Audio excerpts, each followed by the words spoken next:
Meu amigo, minha amiga, tudo bem com você? Mais uma vez aqui estamos, professor Jean de Química, para aquele encontro semanal. O assunto de hoje está aqui, funções inorgânicas. Então, estamos adentrando, né, um novo capítulo da nossa Química Geral, capítulo esse, funções inorgânicas. É um capítulo relativamente longo, né, que a gente necessita aí de alguns cuidados na hora da apresentação. Exatamente por isso, faremos a apresentação desse capítulo, né, em mais de um vídeo, mais de um encontro, digamos assim. No encontro de hoje, o objetivo é exatamente apresentar as funções inorgânicas. Então, eu coloquei aqui embaixo a questão da identificação, você saber identificar os grupos funcionais e algumas propriedades que a gente necessita apresentar para que a gente possa, então, já na próxima semana, no próximo encontro, fazer, então, a apresentação das funções inorgânicas propriamente dito. Ok? Muito possivelmente você já tenha estudado alguma coisa com relação a funções inorgânicas em anos anteriores, certo? A gente vai tentar, talvez, ser um pouco mais aprofundado, né? Falar um pouco mais, mas acredito que a base você já tenha de anos anteriores. Então vamos lá. Primeiramente, seria interessante você entender o que a gente chama de funções inorgânicas. Então, coloquei para você aqui do lado. As substâncias químicas podem ser agrupadas de acordo com suas propriedades comuns. Então, a gente analisa as propriedades das substâncias e, em função dessas propriedades, a gente vai criando grupos. Né? Essas propriedades a gente chama de propriedades funcionais. Tá? E esses grupos a qual me refiro são as próprias funções, que podem ser funções inorgânicas ou funções orgânicas. Nesse momento, a gente vai estudar apenas as chamadas funções inorgânicas. Então, coloquei aqui. Em função dessas propriedades, podemos agrupar as substâncias em grupos aos quais chamaremos de funções inorgânicas, tá certo? Então, vamos lá. As principais funções da nossa química inorgânica são, então coloquei aqui para você, ácidos, aí nesse momento eu já sei que você se recorda do que a gente vai falar, bases ou hidróxidos, sais e óxidos. Então essas são as chamadas funções da química inorgânica, né? Os grupos funcionais da nossa química inorgânica: ácido, base ou hidróxido, sal e óxido. Muito bem. Aí, para que a gente possa, então, desse primeiro momento, saber identificar esses grupos funcionais, eu criei aqui para você um resumo. Então, ácidos. Ácidos são aquelas substâncias químicas cuja fórmula, né, começa pelo elemento hidrogênio. Claro, com exceção da nossa água, H2O não é ácida, né? Mas todas as outras fórmulas em que você encontrar um hidrogênio à frente, essa fórmula é a fórmula de uma substância ácida. Muito bem, voltei com ele aqui para você. Bases, né, ou hidróxidos são aquelas substâncias químicas em que o grupo final é o grupo chamado grupo hidroxila ou oxidrila. Esse grupo hidroxila é o grupo OH. Então, estou com uma fórmula química em mãos. Essa fórmula química apresenta o grupo OH ao final da fórmula, sempre ao final da fórmula, significa isso, então, que trata-se de uma base ou hidróxido. Os óxidos, coloquei aqui embaixo, são substâncias binárias. Perceba que eu não fiz uso aqui dos pontinhos não. Eu coloquei aqui um traço e um elemento X. Então, significa dizer que aqui vai ter um elemento químico, certo? E após eu ter um outro elemento químico que necessariamente tem que ser o nosso oxigênio. Então, o óxido é uma substância binária, é um par, né? São dois elementos químicos, sendo que o oxigênio vai ser o elemento mais eletronegativo. Tá? Essa seria a definição perfeita de óxidos. Substâncias binárias, onde o oxigênio é o elemento mais eletronegativo. Lembrando que esse X aqui não pode ser o elemento flúor, Porque se for o flúor, não é óxido. Por quê? Porque o flúor é mais eletronegativo do que o oxigênio. Então, a única substância binária com oxigênio que não é óxido é o nosso F2O. Ou seja, aqui vai entrar o elemento flúor. E aí não serve, né? Porque aí o flúor, como eu já disse, seria o elemento mais eletronegativo. E por fim, o sal. O problema do sal é que o sal ele não apresenta, ele não possui uma característica própria. Né? Então, o que a gente fala? A gente diz que eu elimino, né, eu vou por eliminação, estou diante de uma fórmula química. Eu quero saber se ela é de um sal. Então, primeiro eu busco assim, é um ácido? Para ser ácido tem que começar com hidrogênio. Não, não é ácido. É uma base? Não, não é uma base. É um óxido? Não, então só pode ser um sal. Então, normalmente, o sal a gente define por eliminação, né? Exatamente porque o sal, como eu disse, ele não apresenta uma característica, né, muito própria. Para ver se ficou claro, vamos aqui a alguns exemplos. Identifique o grupo funcional das seguintes substâncias químicas. Então, eu tenho lá HCl, Na2SO4, NH4OH, Na2S, AlOH2Cl e H2O, água. Então, o primeiro, simples, é um ácido. Né? Então, tem lá um Hzinho na frente, é um ácido. O segundo é um sal. De novo, como é que eu fiz? Como é que eu sei que esse cara é um sal? Bem, primeiro eu me pergunto, tem um hidrogênio na frente? Não, então não é ácido. Tem hidroxila no final? Não, não tem, então não é base.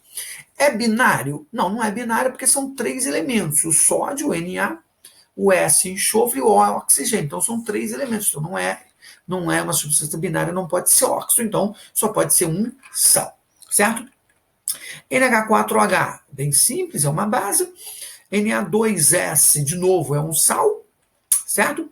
AlOH2Cl não é base, correto? A base tem que ter o grupo hidroxila ao final da fórmula, e não é o caso. Então, ele só pode ser um sal. E o nosso H2O é um óxido, né? Substância binária, 2 elementos, oxigênio é o mais eletronegativo, então é um óxido. Mais uma sequenciazinha, para ver se ficou legal. KClO4. Não travou, não. Estava esperando você responder. Então, KClO4 é um sal. Beleza, bota lá um salzinho para gente. SO3, binária, 2 elementos. O último é o oxigênio, é um óxido. HNO3 começa com hidrogênio, é um ácido. FOH2 termina com grupo hidroxila, é uma base. NH4, NaH2PO4. Tem o hidrogênio, sim, mas não é o primeiro da forma, então ele é um sal. P2O5 é um óxido e NaCl é um sal. Então, essa primeira parte nós já cumprimos. Você agora, a partir desse momento, você já sabe identificar, correto? O grupo funcional das substâncias da química inorgânica. Beleza. É equacionada por. Aí tem a reação, né, que mostra aí a neutralização do HCl ácido clorídrico. Temos respectivamente, aí ele quer saber exatamente as funções de cada um. Então, bem simples, né? HCl é um ácido, NaOH é uma base, H2O, água, é um óxido, e o NaCl é um sal. Então, gabarito da questão, letra D, respectivamente, um ácido, uma base, um sal e um óxido. Muito bem. Mais à frente, a gente vai precisar exatamente desses conceitos do que nós vamos chamar de reação de ionização. Então, primeira característica importante que eu preciso que você reconheça é a questão do que nós chamamos de condução elétrica. Saber se uma determinada substância química conduz ou não corrente elétrica. Então, perceba que nesse primeiro esqueminha aqui, eu tenho uma mistura, nesse copinho, eu tenho uma mistura de água mais sal de cozinha, ou seja, água salgada. Temos aqui uma bateria e a lâmpada acende, ou seja, então essa substância, que essa mistura, melhor dizendo, é uma substância condutora, conduz corrente elétrica. No segundo esqueminha, mais uma vez eu tenho uma mistura aqui de água, só que agora com HCl, e mais uma vez a lâmpada acende. Né? Então, também eu tenho aqui uma substância condutora. No último caso, eu tenho uma mistura de água mais açúcar. Água mais açúcar, repare, a lâmpada está apagada, ou seja, não acende. Então, essa mistura de água com açúcar não é uma condutora. Pois bem, esses conceitos eles foram estudados por esse químico, que a gente vai chamar simplesmente de Arrhenius, que não é essa pessoa que vos fala, e sim a pessoa que está aqui embaixo. Tá vendo? Então, esse camaradinho aqui é o nosso Arrhenius. Foi ele que estudou esses conceitos que a gente vai trabalhar de ácido, base, sal e óxido. Então, são todos conceitos de Arrhenius. Deixa eu voltar para cá. Muito bem. Como eu disse, essa questão de condução de corrente elétrica pode ocorrer ou não. Então, para que você entenda como que essa condução realmente ocorre, a gente colocou aqui uma molécula de água, uma molécula de sal de cozinha, vou até melhorar o termo, isso não é uma molécula, já que é um composto iônico, então um aglomerado iônico, né, seria melhor, ou a fórmula iônica do sal de cozinha, aqui uma outra molécula, sim, molécula de água. E aqui eu estou mostrando para você que essa mistura de água com cloreto de sódio, ela é condutora, olha aqui a lâmpada acesa. Bem, para que você entenda o que vai acontecer, eu coloquei aqui uma justificativa. A passagem da corrente elétrica em soluções só ocorre, ou seja, está associada à presença de íons livres. Deixa eu tirar aqui minha caneta para você ver, se encontra, tá vendo? Associada à presença de íons livres, cátions e ânions na solução. Mas, todavia, porém, contudo, entretanto, aqui eu não tenho, aqui embaixo, eu não tenho os chamados íons livres. Você vai fazer, mas tem aqui o íon sódio, o íon cloreto e tal, mas não estão livres. Para que eu tenha o que eu chamo de íon livre, é uma estrutura só com a carga positiva em excesso, digamos assim, e um outro só com uma carga negativa em excesso. Aqui não. Aqui é um mais e um menos associados, né? Isso aqui resulta numa carga zero. Carga resultante aqui é zero, mais com menos, mais um com menos um dá zero.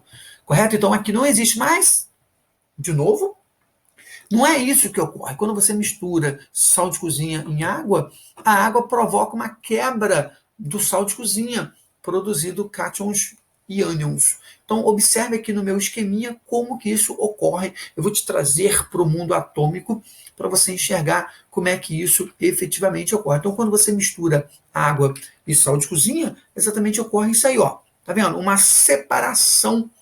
Essa separação eu vou chamar de dissociação iônica. Então, uma molécula atrai o cátion sódio e a outra molécula atrai o ânion Cl. Perceba que o sódio ele é atraído pelo oxigênio, que é a parte negativa dessa molécula, ligação polar, lembra? Molécula polar, falamos sobre isso no capítulo anterior, e o cloro é atraído pelo hidrogênio, que é a parte positiva da molécula da água.